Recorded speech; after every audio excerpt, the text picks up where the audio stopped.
just do it with my hands.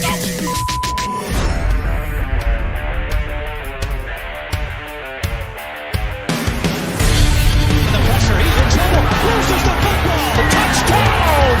Got it! You have got to be kidding me. Jalen Waddle. It's a Dolphin touchdown. Throwing deep upfield on the near side. Man open. Touchdown! He's got a man. Touchdown! The run from Tua Tagovailoa. Touchdown! He's going deep. He's got it for a touchdown again. Tagovailoa trying to make up for it. Fire to the end zone. Touchdown! Beautiful day to be a Dolphin fan. 1, 2, 3, hit! Let's go!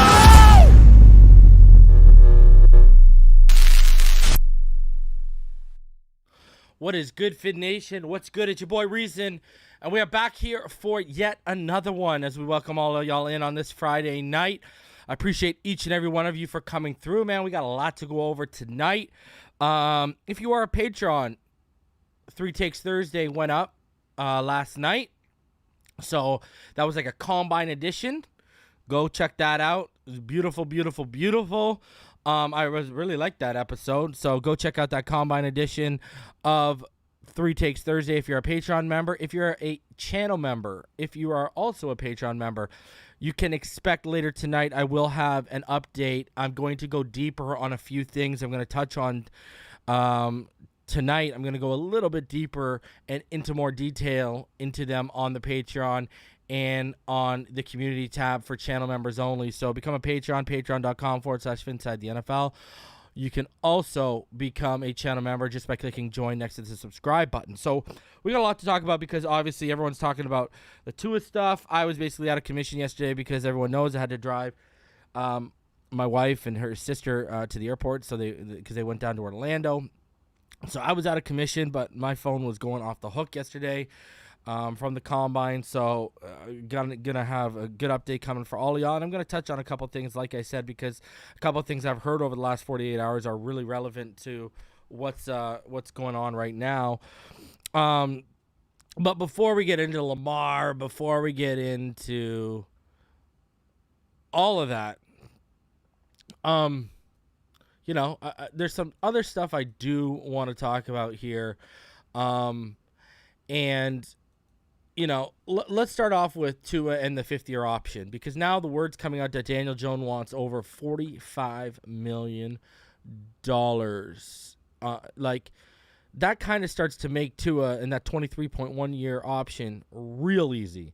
When you got a guy like Daniel Jones who didn't even throw 20 touchdowns last year, asking for $45+ million just because they got a playoff berth. Listen, I don't blame them for also wanting to have a legitimate contract extension talks early with Tua as well, because listen, if you could lock down Tua for $35 to $40 million right now, I mean, you know what, that cap hit in 2 years will be so team friendly, it's unbelievable. So, as we're seeing the price of a guy like Daniel Jones rise, I think picking up that 5th year for Tua becomes easier and easier when you got these mid dudes out here asking for high-level money. Daniel Jones, and the fact that the Giants are actually closing in on something, to me, is nuts. Guys, if you watched the Combine yesterday, you knew Reason was coming to do the old Barry Horowitz, the old pat on the back, maybe do a little victory lap, all that kind of jazz. Who want to tell me Jack Campbell ain't that dude right now? Who want to tell me Jack Campbell ain't that dude right now? Man, I see I was telling y'all on Twitter, a couple of y'all on Twitter, I know y'all just Reason haters and you go against my evaluations just because you don't want to agree with me, but I had people out here saying, what's a superpower? He's overrated. What's a superpower? Brother, learn ball. When you're as instinctual as that kid is at the position, that's a superpower at the linebacker position. All right? Instincts off the charts. What is that? Let's translate it to quarterback. That's anticipation, right? Ball placement, accuracy. That's what instincts is about for a linebacker, right? If you're not a fast guy, but you got great elite instincts, you can get to the gaps, you can get to the spots, you can get to your landmark real quicker just based off instincts alone. It makes up for guys who don't have elite sideline speed or elite athleticism. And I made this comp yesterday on 3 Takes Thursday. Man, if y'all don't check those videos out, those videos are I love those. They're only about 15 to 20 minutes each video, so it's nice quick hitting. Everyone knows, if you've been watching me, Jeremiah Kelly, he did not run a 4.71. He ran a 4.65.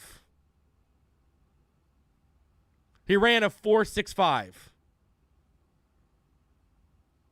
All right? He ran a 4.65. See, but this is where you don't got people who understand what they're talking about, man. And I'm not saying you don't. Well, Jeremiah, I don't know. But if the shoe fits, I don't know, brother. I love you, but wear it on this one. The guy's 6'4.5", 249. You run 4.65 at that size? Do you realize that's good for that size?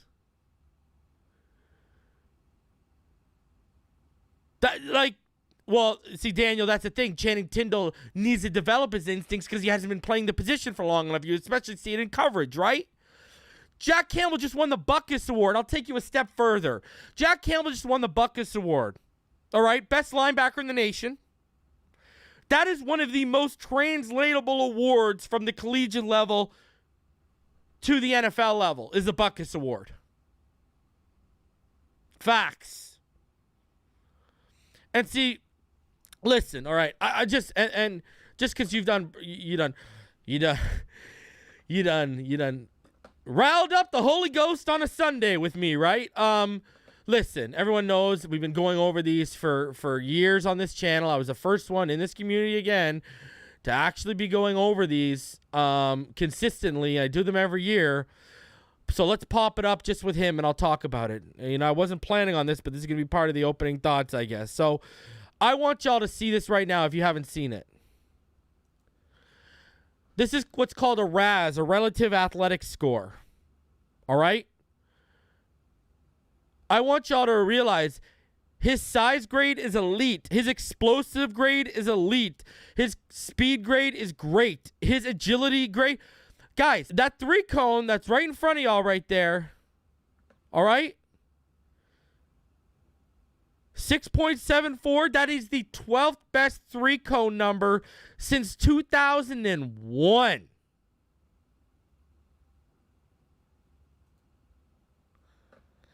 Since 2001.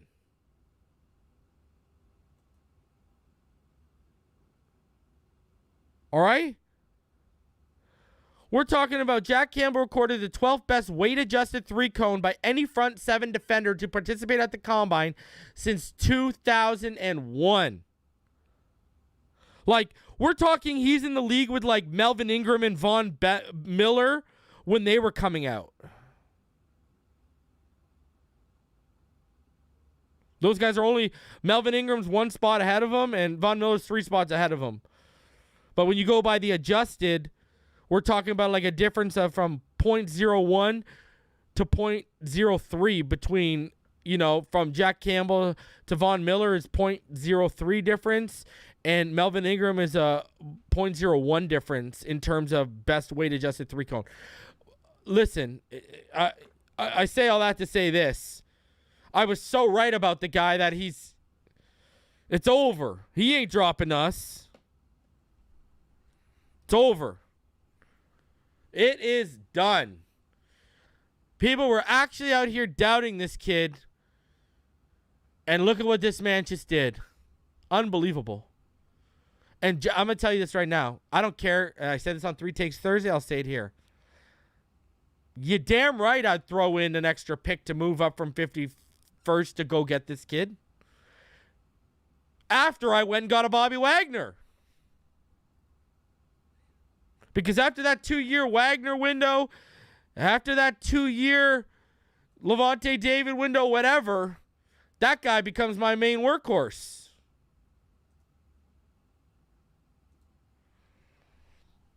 Jack Campbell is special, ladies and gentlemen. Trenton Simpson is special. Another guy I've talked about steadily on this show, Owen Popo, out of Auburn. The guy goes out and runs a 4.39. Now, he's a little undersized, but I'm just saying. And that boy, Devin A. Chain, ain't even hit the field yet. Woo! Wait till that man runs a 40.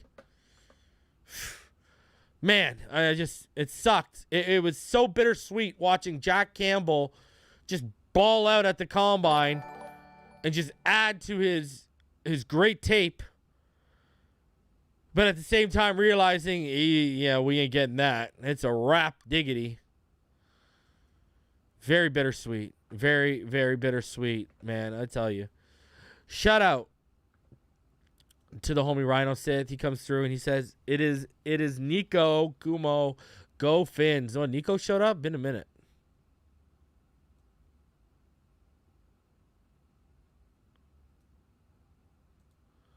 Yeah, but Drew Sanders is an edge outside linebacker. The majority of Sanders reps actually, he's coming out as an edge player. He's not coming out as an interior linebacker, Drew Sanders. That's why I don't get where everyone's in love with. We don't need Drew Sanders. We got Jalen Phillips and Bradley Chubb. Drew Sanders is mainly going to be an outside linebacker, an edge in the scheme that what we do. And he finally started to get some inside linebacker reps last year. But I see him being, look at how they used him even in inside linebacker. Right? Lots of blitzing. I see, a lot of people, including myself, are projecting him to be an edge outside linebacker at the next level, not an interior guy.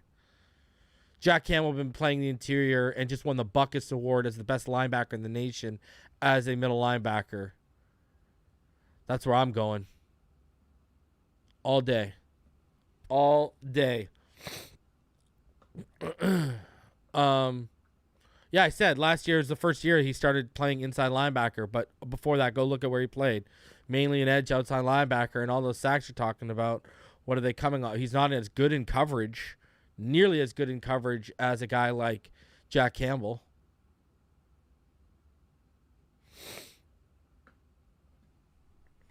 Right? Like, if you look at the skill set, Sanders has the skill set of an edge player in the NFL. He does not have a skill set of a middle linebacker.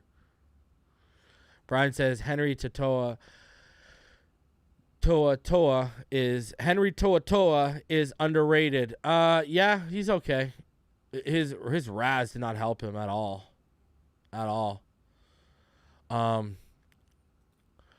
Rome says Iowa legit. It's not even a discussion, right? The top two guys are Trenton Simpson and Jack Campbell in this class.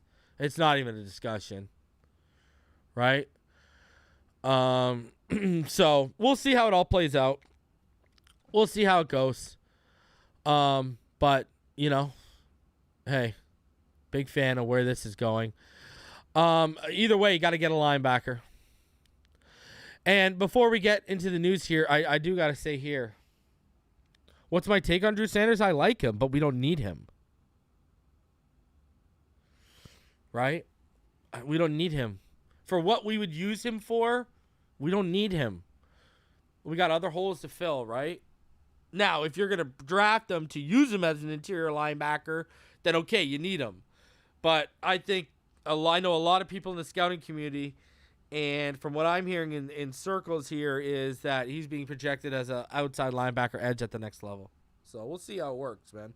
But hey, if your idea is to move him to the interior, then we need him. But based on his projection, we don't need him. Great talent, though. Drew Sanders fan. I like the kid, man. Like the kid. Talented kid, man. For sure. All right. Yeah. In the title here, and we'll go over it in a little sec here. Guys, I think the Dolphins are showing their hand again with Byron Jones.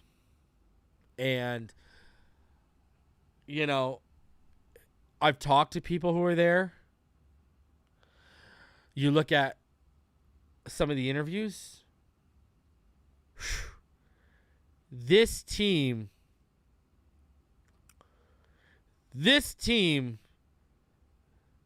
is definitely interested and intrigued by taking corner high. A move is coming at corner. The way they are moving at the combine shows me, Byron's gone. Like, we are planning for life after Byron. It just and we'll get into it. But when you look at who they've met with so far, when you talk to people who are there and the rumblings they're hearing, this combine has just been further proof they are moving off Byron Jones this offseason. That's what's worrisome for me. That's what would be worrisome if I was Byron Jones. Sorry, not for me. If I was Byron Jones, that, buddy, they're showing all the signs and they're mingling with everyone without you in the plans. So you better find out your next step. And remember, when it don't end up well, Byron, you did it to yourself.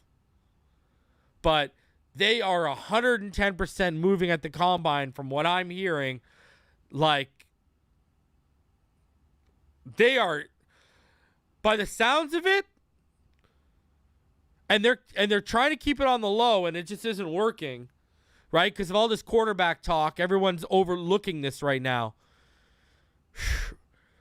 That finding that corner opposite of X seems like a very high priority for them. Very high priority. And whether that's in the draft or the free agency, well, that remains to be seen. But if we don't come out of free agency with like a solid option opposite of X and not named Byron Jones, you can bet your bottom dollar one of those first 3 picks are going corner. Because the way I'm seeing this right now is I'm sure 2 of those first 3 are going to be linebacker and corner. That's what the sense I'm getting right now. Like if the draft were today. But free agency can change that, right? Literally can change that. You know, all it takes is a signing, all it takes is a move. And there you go, right? So, and hey, I want to see Trill Williams too. The problem is, you know, you don't know what he's going to be coming off that injury right away. You know, and this is, we'll see. But that's the sense that I'm getting. And it's just further proof to me that bye-bye Byron. Bye-bye Byron. It ain't happening. You're done. See you later. So, we'll see how it plays out. But it's looking like corner is a high priority for the Miami Dolphins right now. All right. Now, let's get into Lamar and this stuff, okay? We're going to go over what Josina Anderson said. We're going to go over what Marcel said. Now, here's what I've heard. And it really started, you know, the last 48, 72 hours is when I started, you know, the phone started ringing off the hook a little bit here. And, you know, I have heard it's pretty much known the Miami Dolphins are exploring quarterback options. But the sense I'm getting is it's much more in the backup scenario than it is starting scenario. That's what I'm getting at least. Now, people think Rodgers wants Miami, and that's all nice and gravy. And I'm not talking about the media right now. I'm talking about, like, you know, the rumbling I'm getting there in the combine is that Rodgers wants a place like Miami, but I mean, you saw the reports today. It literally looks like it's coming down to the Jets are retiring for Aaron Rodgers. We don't want Aaron Rodgers. I've actually been told privately that hypothetically, if the Dolphins were going to move off of Tua, they would be much more intrigued by a Lamar Jackson than an Aaron Rodgers. That's what I was told. So, I mean, take that for what it's worth. You know what I mean? So now, in terms of this whole Lamar thing, here's the thing.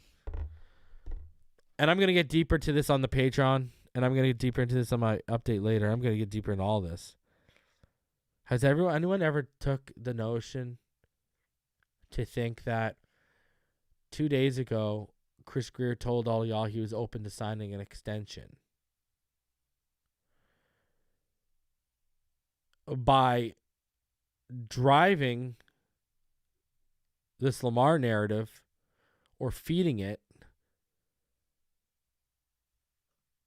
that helps them more in leverage situation than it does a guy like Tua. Has anyone thought for 1 second?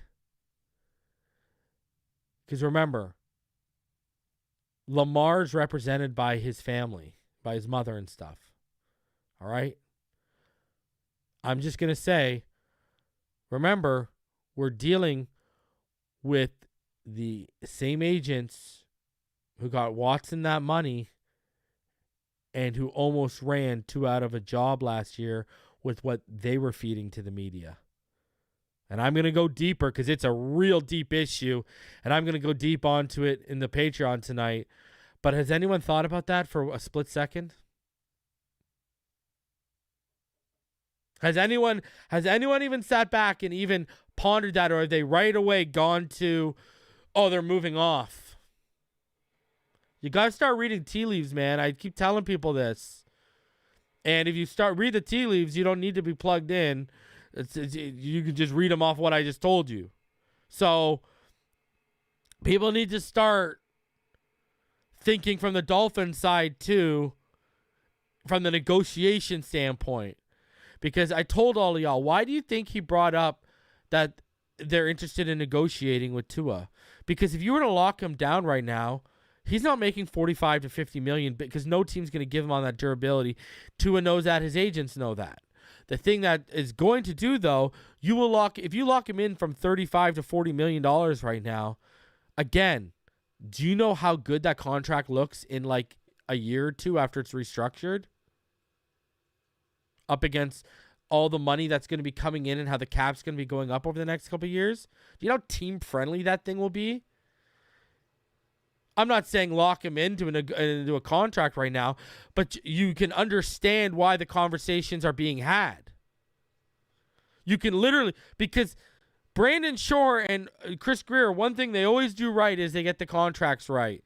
And don't think they ain't looking years out and saying, man, if we hit on this player and he cleans up the concussions, which all signs point to, again, I get so frustrated when I hear people always one hit away.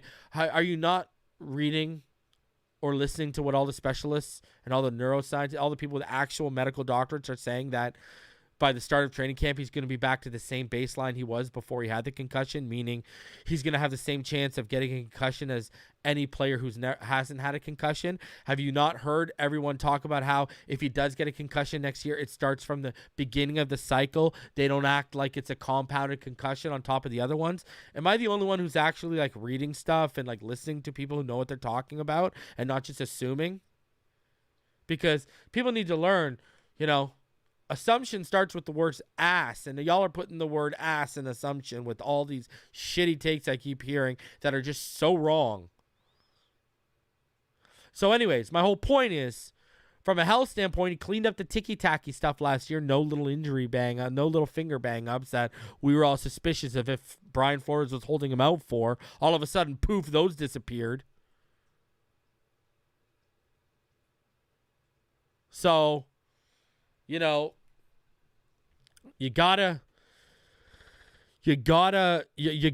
look from the Dolphins standpoint. And again, I'm going to go into detail on the Patreon tonight, patreon.com/Phinside The NFL. And if you're a member, you can also become a YouTube channel member, get emoji access, you get all these special perks. I'll be putting in the community tab for y'all there. So, and I'm going to be going into more detail of stuff I've heard about Lamar and so we'll get into it all, okay? But let's start off with what Josina Anderson said, and I'll start putting stuff in here, all right?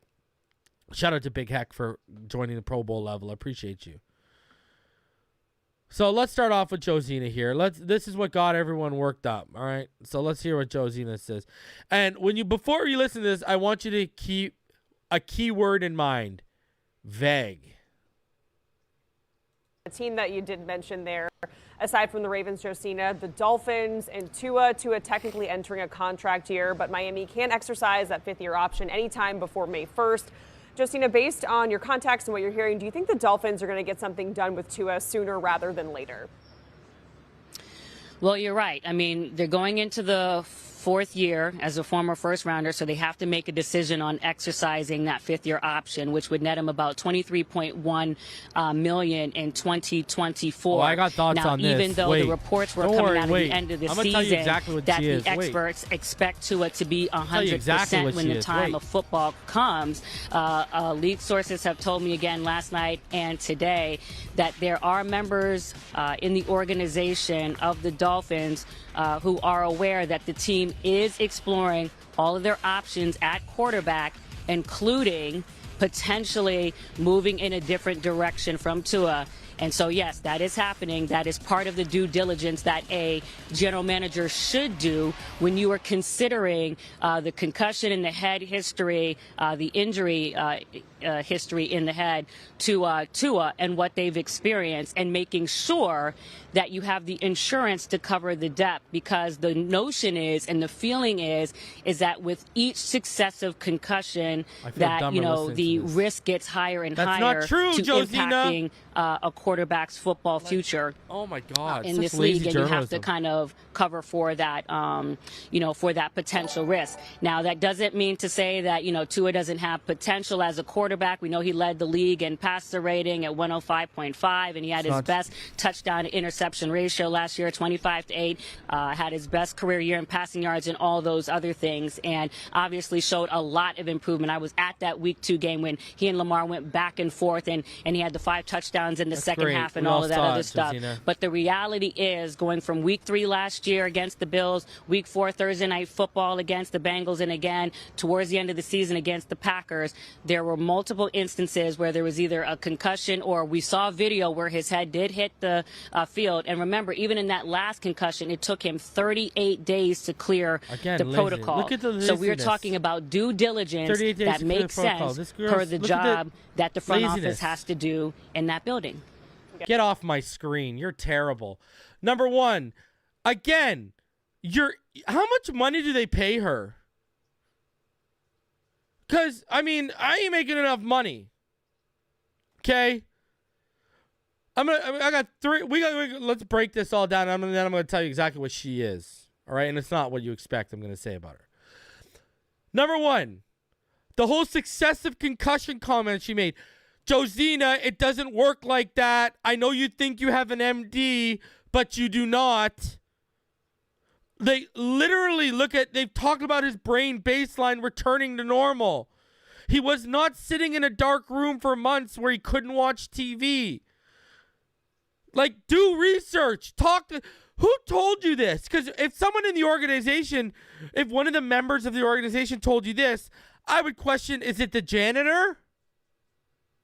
Because if they're the ones who gave you that info in their passing discussion, or you're just going off the cuff, whoever said that needs to be fired. Okay, number two, it did not take Tua Tagovailoa 38 days to clear the concussion protocol. This has literally been talked about by Tua himself, by every level, by the GM, this has been talked about, and this is a known fact that he was kept in concussion protocol so he would not go to the Pro Bowl. They've literally come out and said, we kept him in protocol longer than we were required to. Tua came out and said they kept me in concussion protocol longer than they had to. Why? Because they wanted me not to mess around and go to the Pro Bowl. And let's go even deeper. That helps them out with the 5th-year option by him not going to the Pro Bowl, no? Yup. Starting to see a little strategic tactic there by the Dolphins. Not only do you look out for his health, but you also save yourself a little bit of coin on the flip side. Number 3, who is Josina Anderson? What is Josina Anderson? I'm going to tell you what she is and who she is. She's a pawn used for leverage. It's clear as day. Is anyone going to talk about how wrong she was about Fangio? I mean, that chick went up there and swung and missed. Struck out. Now I'm supposed to believe you when it comes to the quarterback, when how adamant Chris Grier and Mike McDaniel, so adamant so that all the South Floridian media guys, Marcel, Louis-Jacques, Daniel Oyefusi, they came out and said, well, for that to happen, that would be quite the contrasting narrative to what we've been, they were politely saying, for that to happen, Chris Grier and Mike McDaniel would have to be liars. They were literally politely saying that would have to be a contrasting difference. That would be a contrasting difference, quite the contrasting difference from what McDaniel and everyone there are telling them. So politely saying, they would have to be lying to all of us. And Marcel even said, teams are known to lie, but this would be a pretty big one. Just saying. And I think she's being used in this situation.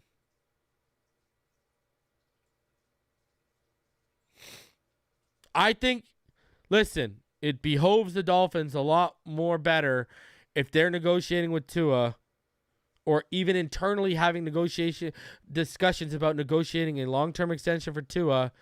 It behooves them to show him and the agent, yeah, well, we got other options too. Don't forget that factor.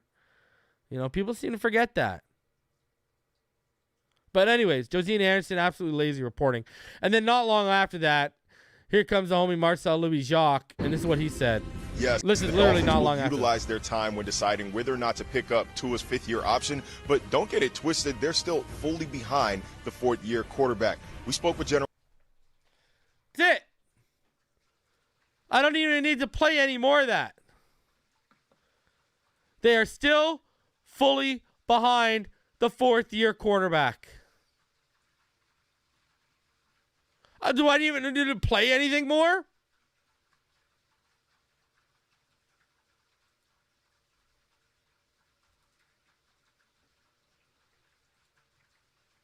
And who would I think is more plugged to the Dolphins? Marcel Louis-Jacques or her? Yes, the Dolphins will utilize their time when deciding whether or not to pick up Tua's 5th-year option, but don't get it twisted. They're still fully behind the 4th-year quarterback. We spoke with General. They're fully behind the 4th-year quarterback.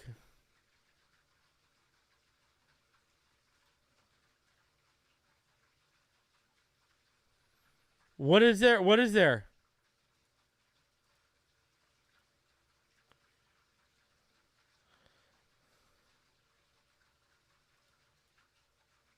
Someone tell me what just let me know. Do I need to play the rest of it? Did we not just get our answer right there?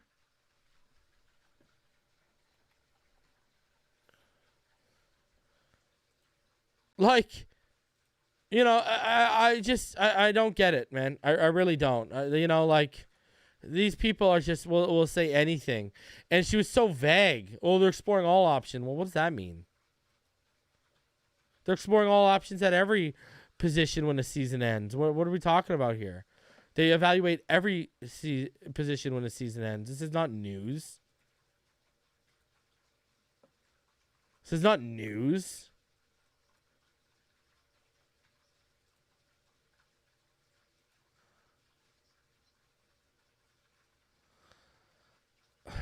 You know?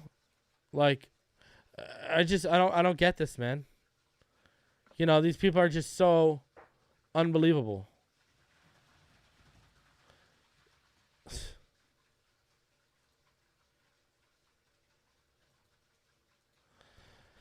I don't know, man. I'm sitting here. I'm just in awe. You know what? We'll play the whole thing for y'all.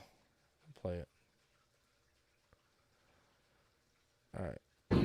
Let's see. Yes, the Dolphins will utilize their time when deciding whether or not to pick up Tua's fifth-year option, but don't get it twisted. They're still fully behind the fourth-year quarterback. We spoke with General Manager Chris Grier this week, and he reiterated what the team's been saying all offseason, which is that Tua will be the Dolphins starter in 2023. Now, obviously, the main concern with Tua is not his ability, it's his availability. After missing 5 games last season and 4 in 2021, Grier said, of course, he's aware of Tua's injury history, but it's not something that concerns them enough to make them afraid to do something long-term. So that May 1st deadline still about 2 months away, but one thing is clear, both parties want Tua in a Dolphins jersey for a very long time. Who am I backing here? Marcel all day, man. Listen. All day, and we'll go deeper into this on the Patreon and everything tonight, but Marcel knows what's good. Marcel's 110% right. What else do we need to say here? Josina Anderson was so vague. This guy's detailed. You know, he actually talks to Chris Grier. Thank you very much. So, listen, I ain't trying to hear it, man. I ain't trying to hear it from Josina Anderson, okay? No, thank you. All right? Real talk. Real talk. So, yeah. You know, again, I think Josina Anderson's being used as... Look at the Fangio thing. Look how wrong she was. And I was told privately that Fangio wanted to slow down the roll of all that news coming out. And it looks like that's what they used Josina Anderson and Mike Kills and all those guys for. It looks like Josina Anderson's now being used in the negotiation as a negotiation tactic right now. They give her the Vegas. Remember they did this to Armando Salguero in the 2020 draft? They made a couple of those South Floridian reporters look like they're all over the place. One day we wanted Herbert. The next day we wanted Tua. The next day we were going to trade back and wait for Jordan Love. Listen. They know how to use and utilize the media. And I think Josina Anderson's been getting played since Fangio. You swung out so hard on Fangio. And yet I've been on top of Fangio since last offseason. Just like Lamar Jackson. Who was the guy that warned all y'all last offseason that this Lamar Jackson stuff was coming because of how plugged in I am to the Lamar Jackson situation? Again, no one's been more plugged into the Lamar Jackson Miami situation and Fangio Miami situation over the last year and a bit than I have. That's like literally a fact. People keep trying and they keep swinging and missing. So, I mean, I don't know what else to tell you. If you want, I think Lamar Jackson is going to end up an Atlanta Falcon. If you want my honest opinion, Lamar Jackson is going to end up as an Atlanta Falcon. I've heard they're super interested in him. They barely missed out on the Deshaun Watson sweepstakes. I think they'll put more guaranteed money on the table for Lamar than they would have for Deshaun. I think, and I've heard privately the Ravens want to move him to the NFC. That they don't even want to keep him in the AFC. And I'll talk about on Patreon the 2 teams I've heard tonight. So, yeah, we'll see how it rolls. But, you know, yeah, I think this is just a lot of nonsense right now. And I warned all y'all this was going to happen. I knew this was going to happen. So, you know, Miss Cleo over here, Mr. Cleo. All right, let's get into this before we get into the articles here. I went through... And I think, you know, I've seen everyone's lists who's done. Guys, I put together the most comprehensive meeting list that you're going to see right now online for the Dolphins. Doesn't matter what content creator you watch. Doesn't matter what Google search you use. Shout out to Josh Williams. He says, from here on, I'm not wasting time arguing with Tua staying. It's bet $100 he's not here week 1 or shut it. And I bet I won't get any takers. I agree. I agree with you, Josh. Good idea. So let's go over this. I have the most, because sometimes I got 9, 8. I got the most extensive list of players we've met so far. And this is just going to grow longer. So this is who I know they've met with to this point. And remember, Jack Campbell has also come out and said he will not reveal all the teams he's met with. So they could have met with Jack Campbell. I don't know yet. Look at the amount of corners they've met with. But also, guys, look at the high quality of those corners they've met with. Keely Ringo, Cam Smith, Emmanuel Forbes. I mean, those are 3 of the top 6, top 7 guys right there. Julius Brents just had a crazy day today, too. But they've met with Keely Ringo. I know Greer loves Cam Smith. They've met with Clark Phillips III. They've met with Tyreek Stevenson. All you fans will love that. Emmanuel Forbes, who I love, out of Mississippi State, just like Keely Ringo. I know Keely didn't test off the charts today, but I love Emmanuel Forbes. I love Keely Ringo. There's a lot of guys. I love Joey Porter Jr. I don't know did y'all see Joey Porter's wingspan today? Good God Almighty, that wingspan was ridiculous. Julius Brents. They've met with Jordan Battle, Trenton Simpson, Noah Sewell, DeMarvion Overshone. Hey, they met with some tight ends guys, Sam Laporta, Tucker Kraft, but it seems like, they're doing their research on the tight end group. They're going to draft a tight end. I just don't think it's going to be the Darnell Washington. I don't think it's going to be one of those guys from 51 up. I think it's going to, they'll be going after a Musgrave, maybe a Kincaid, maybe one of these guys you see here, maybe a Durham. They're going to go after one of those guys, I think. So those are the confirmed 12 combine meetings I have for the Miami Dolphins right now. And that's what it looks like. And, my running back big board is going to be, I'm going to drop that first. I'm either going to drop that Sunday or Monday. I haven't decided yet. So it's going to come out either Sunday or Monday, but it's done. And so that'll be coming for all y'all. And then, I might wait till Monday just for the testing, to add the combine testing. All my players are already locked in, but I can add those notes in, right, after all the testing is done on Sunday, because all the running backs go Sunday, I believe. So, I mean, you look at it, but the corners, I mean, here we come, baby.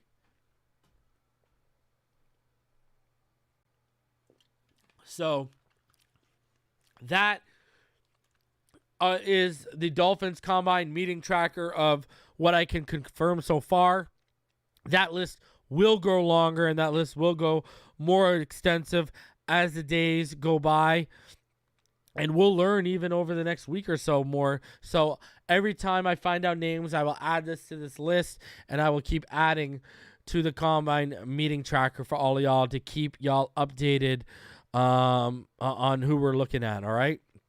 So, but now you guys can see why I was saying earlier, the meetings at corner, further proof for me that they're moving off Byron Jones this offseason. Because some of those names on that list you would have to take at 51. So we'll see how it plays out.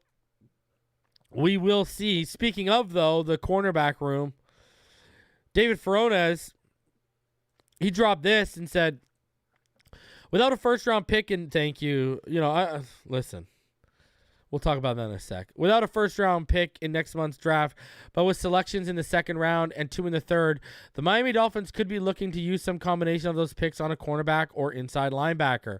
Those appear to be the primary areas the Dolphins could use some new blood on a defense that will transition to being led by new defensive coordinator Vic Fangio. As far as cornerback goes, the Miami Hurricanes, Tyreek Stevenson, and Mississippi State's Emmanuel Forbes were among draft picks that said at Thursday's media sessions at the scouting combine that they've had conversations with the Dolphins. If Stevenson, a physical 6-foot corner, were selected by the Dolphins, he would fulfill a South Florida trifecta of a football career, playing in high school at Miami Southridge, his final 2 years of college at UM, and then the Dolphins. I'm down to go wherever, take my talents wherever, Stevenson said Thursday at Indiana Convention Center. But it would definitely mean a lot to me to be back in South Florida, give my family an opportunity to come, be closer, be able to get to games a lot easier, be able to have my grandma come to games. It would mean a whole lot to me. With the Hurricanes, Stevenson already plays his home games again at Dolphins Hard Rock Stadium. He said it has given him visions of playing in the pros. Every time I go in there, I've been to a couple games on Sunday, just seeing how fast that can switch around. It just gave me the opportunity and the visualization where I can feel like I play with any team in the pros. Stevenson played his first 2 college seasons at Georgia before transferring to Miami for a homecoming. He had 3 interceptions, 11 pass breakups in 2 years for the Hurricanes, but also had his share of coverage busts that led to big plays.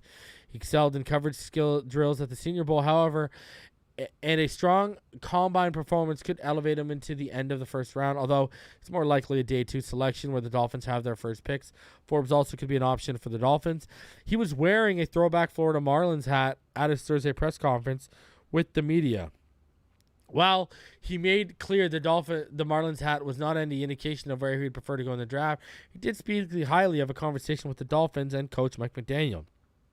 It was a great meeting, Forbes said.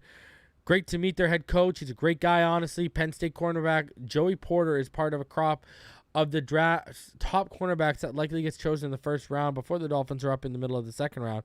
But he touched on time living in South Florida with his father, the former Dolphins and Pittsburgh Steelers linebacker by the same name. I lived down in Miami when he was playing with the Dolphins, Porter Jr. said. It was a great experience. Loved the weather down there. He said it was a great organization. The Dolphins have also shown interest in Louisiana Tech cornerback Miles Brook. He told the South Florida Sentinel while training in South Florida last month with Pete Palmatero at Palmatero Performance Systems. Elsewhere, among prospects in the secondary, safety Jordan Battle, also a South Florida high school product out of St. Thomas Aquinas, said he has spoken with the Dolphins. That's the home team. I would love to go home, Battle said.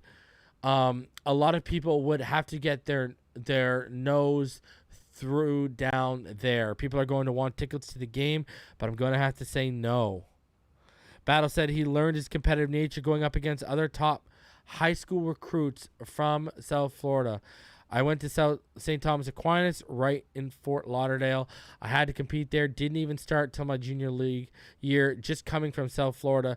Just the speed, that's the big thing. The speed and the good receivers out there just making me better every day.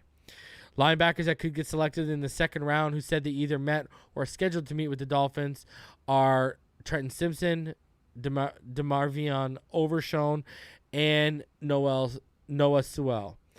I feel like they liked me a lot, Simpson said. Overshone said he loved his conversation and mentioned he would enjoy teaming up with former college teammate safety Brandon Jones if Miami chose him.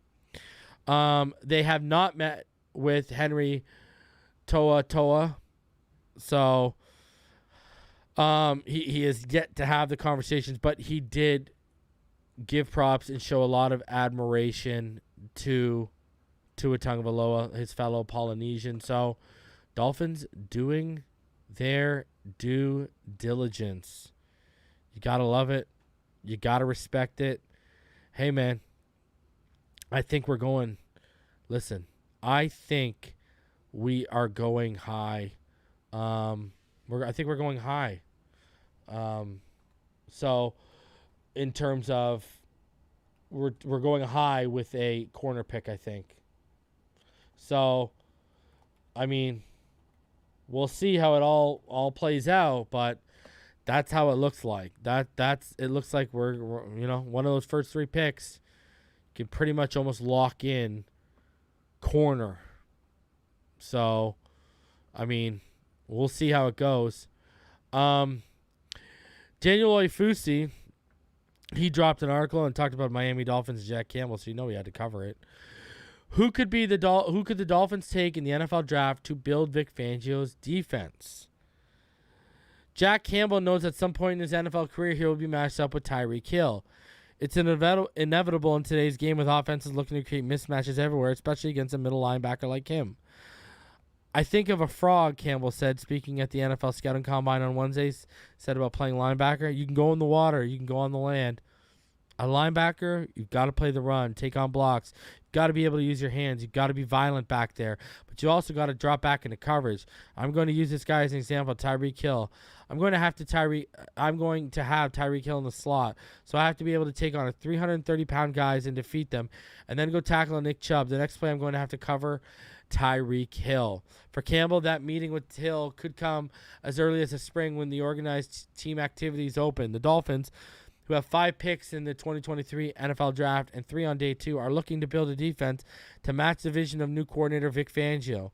Miami is seemingly set along its defensive front, with general manager Chris Grier saying he's looking to keep lineman Christian Wilkins with the team long term. Players such as outside linebacker Jalen Phillips and Bradley Chubb are also centerpieces of the unit. But in the second and third levels of the defense, the Dolphins need starting caliber players who fit Fangio's scheme to improve a unit that ranked 24th in points allowed. An inside linebacker, Landon Roberts, Duke Riley, and Sam McGuavin are all slated to become unrestricted free agents. McDaniel on Tuesday spoke positively of Channing Tindall, Miami's top pick in the 2022 draft, saying he expects a big offseason and a big jump in year 2. But with Jerome Baker as the only inside linebacker with starting experience on the roster for 2023, Grier on Wednesday said the team would need to build some depth and create some competition there. A player such as Campbell could fit the mold. At Iowa, he received the Butkus Award given to the nation's top linebacker, and in a zone-heavy scheme similar to the one the Dolphins will be implementing. Campbell, 6'4" and 218, and he ended up being 245, excelled not only as a run defender, but in pass coverage. In 2022, he recorded a team-high 125 tackles and had 2 picks. Our defensive philosophy is play big zone coverages. Make them do 15-play drives. Chew off as much of the clock as you want and have them settle for the field goal, basically. Brilliant. It's what we're going to be doing, right? Bend, don't break. You know what I mean? So that's why I'm really interested to see how Dolphin fans react, because we'll be giving up yards, but we won't give up points. You know what I mean? So we'll see how that all plays out.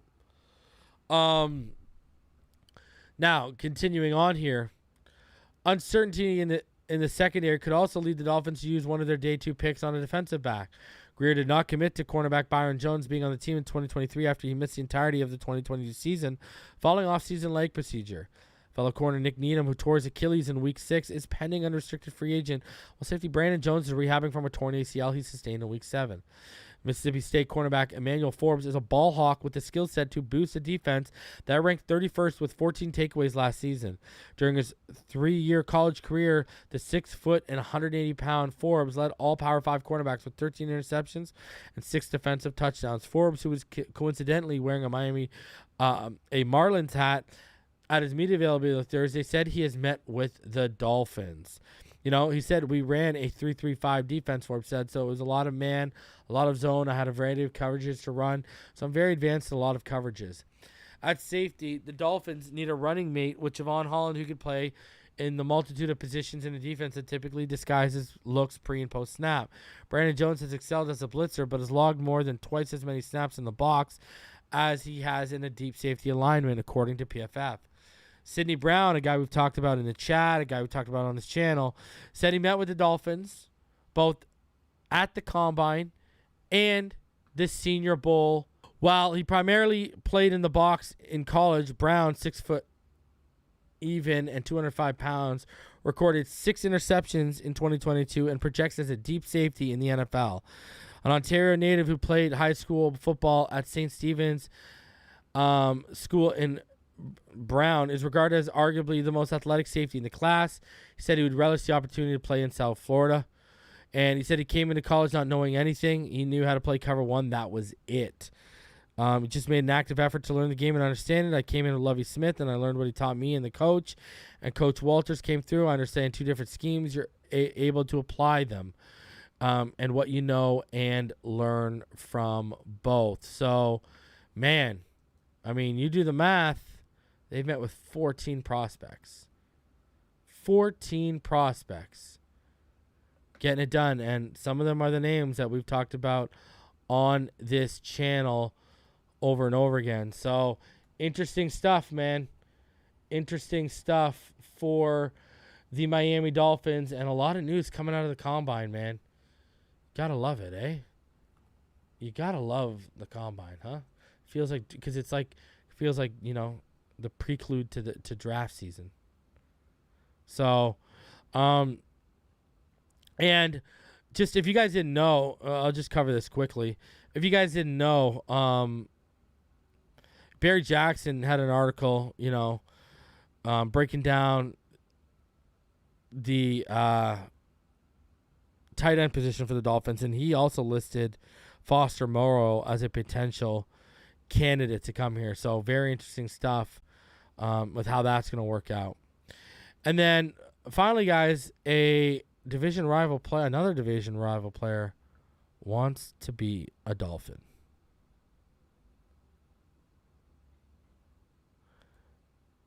Mike White said he would be 100% be interested in a backup job with the Dolphins. Selfishly, from a personal standpoint, obviously up down there, I'd love to go home. From a football standpoint, it's a very talented offense. He was on the Joe Rose show. So Mike White wants to come down and play in Miami. And, you know, I'm good. You know, we need a much better. I would roll with Skyler for another year before I'm rolling with Mike White. But, hey, further proof that everyone wants to come up and play in Miami right now. Miami is the destination, man. A beautiful time to be alive. Beautiful time to be a Dolphin fan, as everything seemingly is going super smooth here. So, man, absolutely excited for, you know, I love the combine weekend, especially. I can't wait for Devin A-Chain to hit that ground running. I just can't wait. Guys, listen, I appreciate all y'all for coming through. I'm going to get out of here again. Make sure, if you're on the Patreon, if you're a channel member, be on the lookout for an update coming your way later tonight. You know, hey, like I said, start thinking from the Dolphins standpoint, from a negotiating tactic, not just from a trading tactic. You got to think that, you know. They're letting us know that Tua is their guy. Marcel Louis-Jacques posted that clip that I showed you right after Josina Anderson's report to kind of counter it. So the South Florida media, they've been right about the quarterback situation all along and the Fangio situation all along this offseason, while everyone else is trying to paint a different picture. So don't fall for the okie doke. I'll see all of y'all on the next one. Appreciate all y'all for coming through. Fins up all day, every day.